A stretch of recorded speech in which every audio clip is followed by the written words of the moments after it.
What's up guys, this is the Guitar Legend coming at you with a brand new reaction video, and today we have a first for the channel, which as you guys know it's always something very exciting in it of itself. And it's even more exciting because the band that we're going to listen to today is called Mary's Blood. Specifically the song is called Marionette. Now, why is this exciting? That's because from what you guys told me, Mary's Blood is one of the many bands, let's say many bands that are connected by band members moving from one to the other, and there are a lot of those, and there seems to be a band that's like the, I don't know how to say this, like the mothership of all these other bands that spun out, and that's coming very soon as well to the channel, guys, either at the end of this week or the beginning of the next one.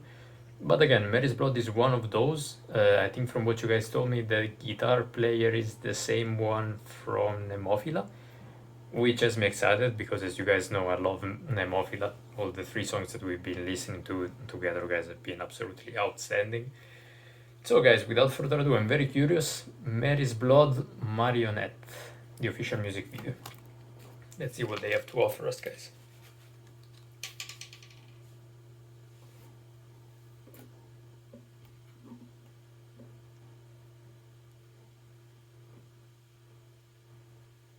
That looks kind of creepy. I don't like those.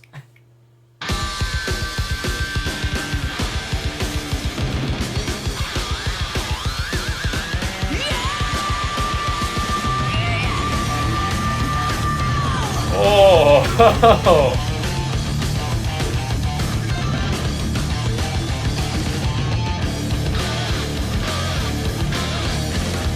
Wow, he is so aggressive. Very technical as well. Kind of reminds me of... There are some Code Orange elements as well.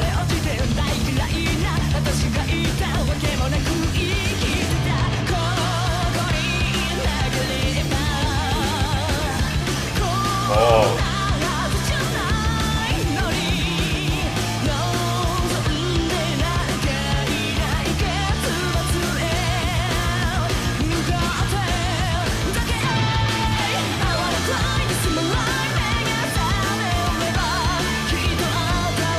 This is such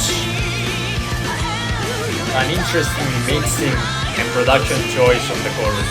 I'll touch upon this later on in the analysis, guys. Great vocal lines.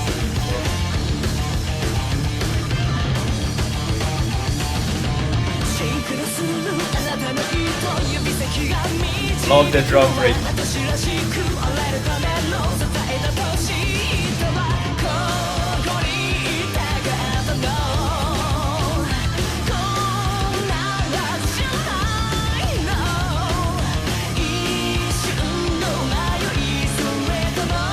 Double vocals, very nice.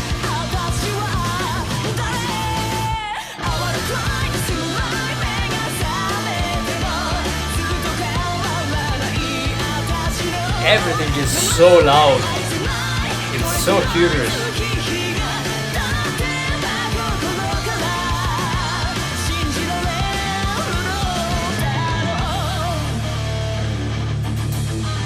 Oh, gotta love this sound. Brings me back to late 80s. Oh.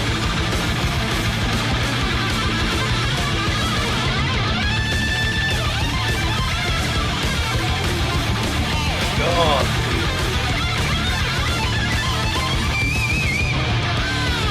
Jesus Christ.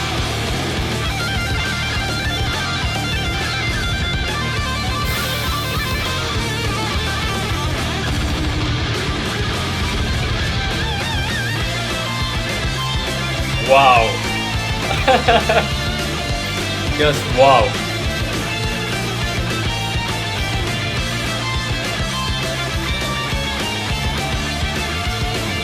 There is also the harmonizing guitars, even though I see that there is only one guitar player. Of course it's layered in studio. sounded amazing.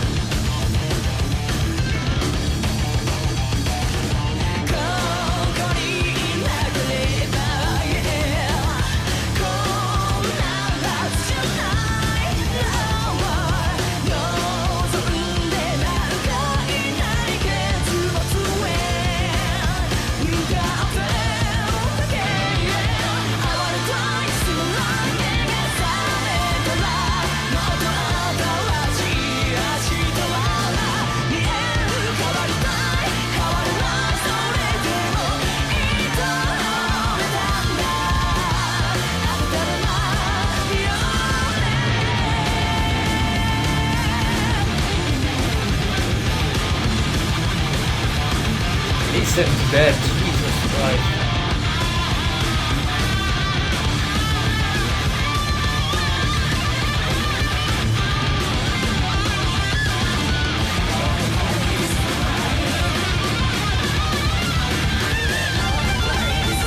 Again, that very interesting choice, production, the same of the chorus.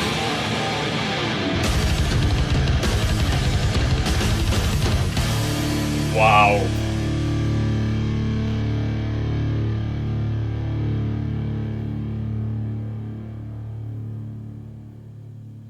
Wow. This was fantastic.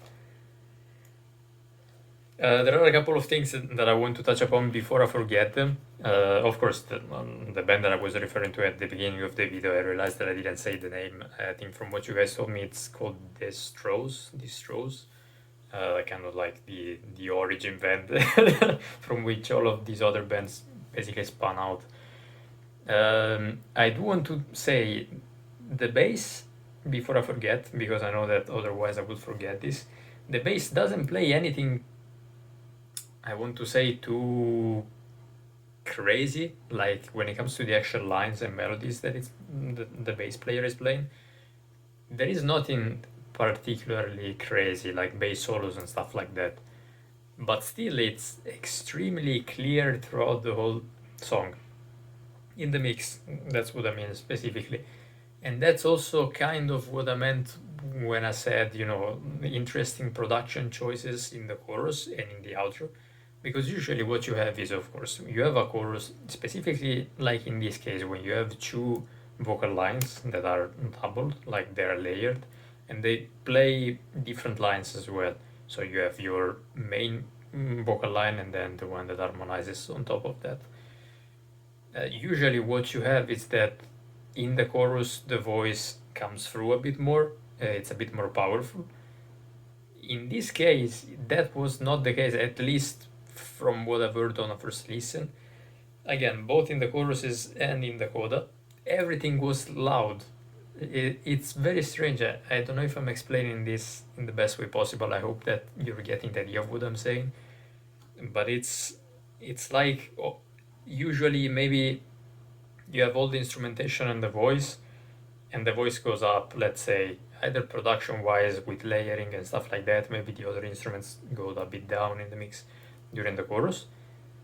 But in this case, everything is always at the same level. Everything is always on top, which is very interesting because, again, as I mentioned, you could clearly pick up the bass even in the chorus, even despite the fact that there were doubled and layered vocals, and the same things. I mean, the same thing is true also for the guitars. There were two guitars layered in the chorus, just as well as there was in the guitar solo.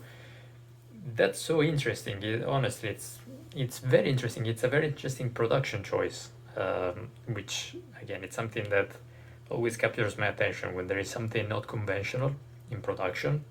Maybe that's because, again, I'm trying to learn more about it, but that's always something that grabs my attention and works within the context of the song. I don't know if that was clear enough. I enjoyed that. Very, very interesting and very effective as well, I want to say. Now, the guitar solo is the other massive point that I do want to touch upon. The guitar solo was phenomenal. I want to say the guitar performance overall was fantastic. There were those, when I pointed out to Code Orange at the beginning, of course, genre-wise, this has very little to do with Code Orange. And I know that Code Orange are not one of the most popular bands in the world, even though they're growing a lot.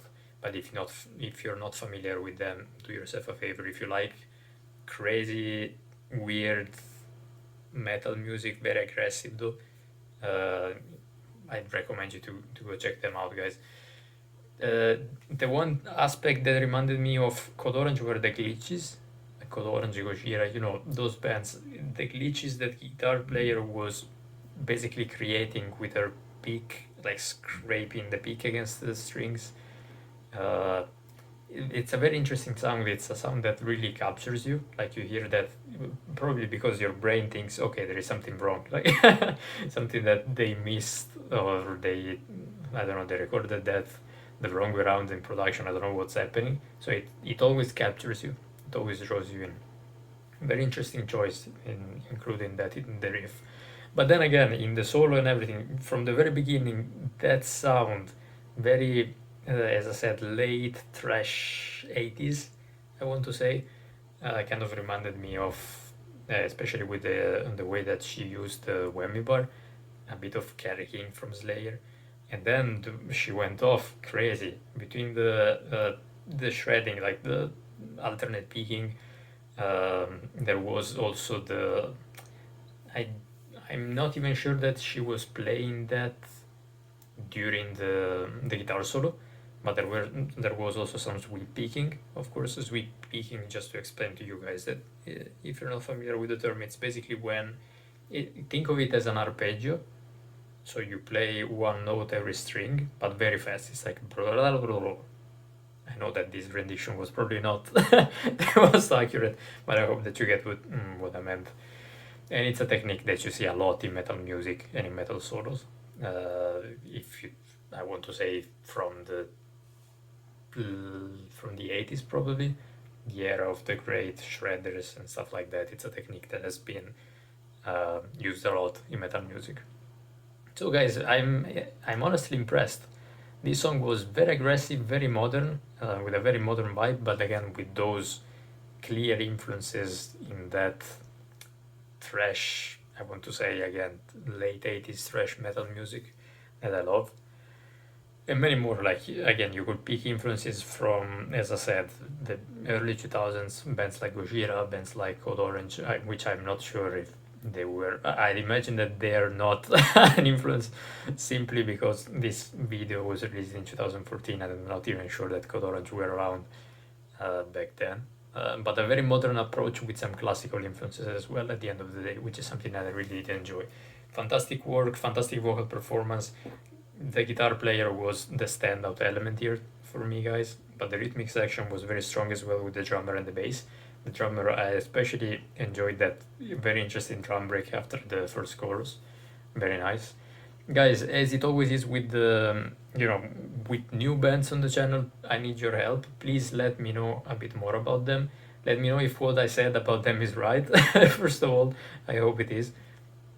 I'm assuming again that that guitar player was one of the guitar players in Nemophila, but if that's not the case, please let me know. As I said, I will also try to get to Destros fairly soon on the channel, so stay tuned for that. Thank you so much for tuning in, guys. Let me your comments, share your knowledge as always. I do appreciate that so much. I'm learning so much thanks to all of you guys. And I'll see you very, very, very, very soon with the next one. Have a good day.